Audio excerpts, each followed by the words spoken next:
Selon le récit familial, son père avait autrefois fui la France avec 30 francs dans une poche et un pied de vigne dans l'autre.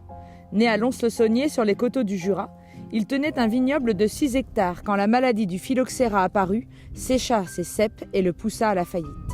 Il quitta ce pays de calcaire et de céréales, de morilles et de noix, pour s'embarquer sur un navire en fer qui partait du Havre en direction de la Californie.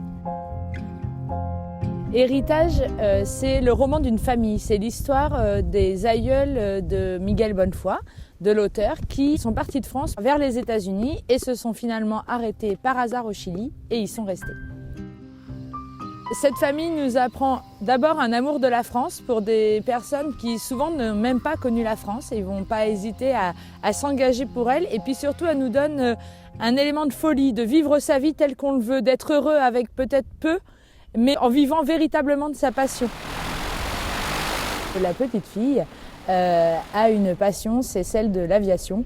Et elle va elle-même construire son avion pour voler et pour venir au secours de la France quand la France réclame des forces vives pendant la guerre. Dans ce roman, on a une histoire de la France, mais aussi une histoire du Chili.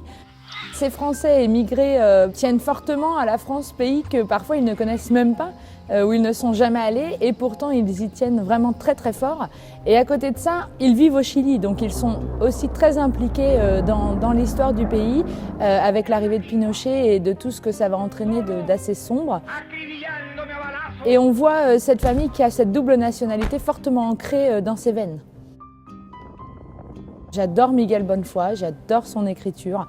À chaque fois, il nous fait rêver, il nous fait voyager avec des histoires qui pourraient être très terre à terre et en même temps, il nous emmène dans des mondes un peu merveilleux avec des événements un peu fantasques et magiques auxquels on veut croire. C'est vraiment très très beau, la langue est très envoûtante et quand on commence, c'est très dur de s'arrêter.